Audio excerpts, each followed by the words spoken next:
এদেরকে একাধিকবার ফাঁসি দেওয়া দরকার। যে দরবেশ 30 লক্ষ মানুষকে শেয়ার মার্কেটে বাংলাদেশের মিডল ক্লাস ইকোনমি ধ্বংস করে দিয়েছিল।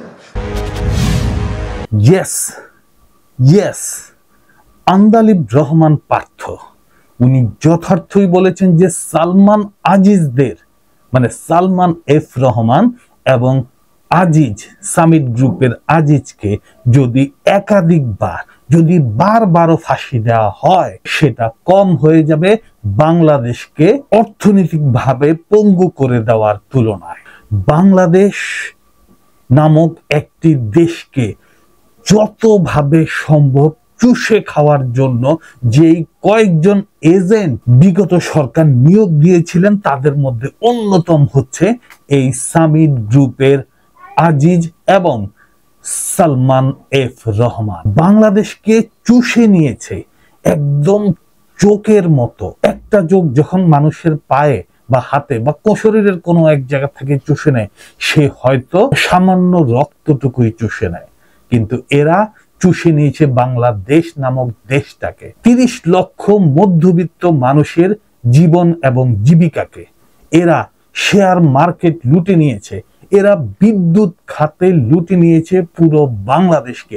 শুধু এক সামিট গ্রুপ যে কিনা 30 থেকে 32 হাজার কোটি টাকা তার নিজের পকেটে ঢুকিয়েছে, আর সালমান এফ রহমান যিনি একা নট গ্রুপ তিনি একাই 32 হাজার কোটি টাকা বাংলাদেশ থেকে চুষে নিয়েছে। এই সালমান এফ রহমান এই জুলাই অভ্যুত্থানের কিছুদিন আগে বন্ড নিয়ে প্রায় 2000 কোটি টাকা নিয়ে নিয়েছে। তারপরেও আপনারা বলবেন আগেই ভালো ছিল, তারপরেও আপনারা বলবেন যে আগেই ভালো ছিল, তারপরেও আপনারা বলবেন এদের হাতেই ছিল দেশ নিরাপদ। শুধু এই দুইটা মানুষের দুইটা এজেন্টের নাম দিয়ে যদি বাংলাদেশে টাকা পাচারের হিসাব করি, টাকা চুষে নেওয়ার হিসাব করি, তাহলে এই দুইজন মিনিমাম 60 থেকে 70 হাজার কোটি টাকা চুষে নিয়েছে। তাহলে এদের সাঙ্গপাঙ্গরা আরো যারা আছে, আরো অন্তত 10,000 মানুষ আছে যারা এই দলের সাথে এই এজেন্টের সাথে জড়িত, তারা কত নিয়েছে, কার টাকা নিয়েছে? আপনার, আমার, আমাদের এই বাংলাদেশের 20 কোটি মানুষকে বোকা বানিয়ে 15 বছর লুট করেছে দেশটাকে। আপনাদের মনে আছে 96-এর কথা, আপনাদের মনে আছে সেই গতবারের কথা, তারা কিভাবে শেয়ার মার্কেট জালিয়াতি করে হাজার হাজার কোটি টাকা বাগিয়ে নিয়েছে। অথচ এই সালমান এফ রহমানকে সবাই জানা সত্ত্বেও সালমান এফ রহমানকে দায়িত্ব দেওয়া হয়েছে খুঁজে বের করার যে শেয়ার মার্কেট লুটে রাখে। এই আন্দালিব পার্থ আজকে থেকে প্রায় 10 থেকে 12 বছর আগে বলেছিল দরবেশ বাবা হাজার হাজার কোটি টাকা শেয়ার মার্কেট থেকে তুলে নেওয়া হয়েছিল চোখের সামনে। এই শেয়ার মার্কেটে অনুসন্ধানের জন্য যখন একজনকে নিয়োগ দেওয়া হয়েছিল সেই রিপোর্টটাও আজ পর্যন্ত প্রকাশ হয়নি, কারণ এখানে আছে দরবেশ বাবা। অন্যদিকে সামিট গ্রুপের আজিজ যিনি কিনা পুরো বিদ্যুৎকে নিয়ন্ত্রণ করতেন, বাংলাদেশের সাথে এমন চুক্তি হয়েছে যে চুক্তিতে বিদ্যুৎ উৎপাদন করলেই তার কাছ থেকে নিতে হবে এবং ভর্তুকি দিতে হবে এবং আরো শত শত বাইন্ডিংস ছিল।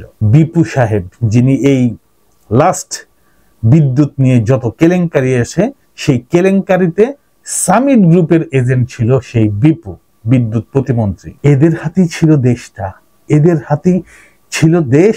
আর আপনারা বলতেন এদের হাতেই পথ হারাবে না বাংলাদেশ। আরে ভাই, সব লুটে নিয়ে গেছে, সব চুষে নিয়ে গেছে, শুধু আটিটা আছে। আমাদেরকে যে উন্নয়ন দেখানো হয়েছে, যে উন্নয়নের দাম ছিল 5000 টাকা, সেই উন্নয়নে তাদের পকেটে ভরেছে 50 লক্ষ টাকা। আমরা পেয়েছি 5000, তারা পেয়েছে কয়েক হাজার গুণ।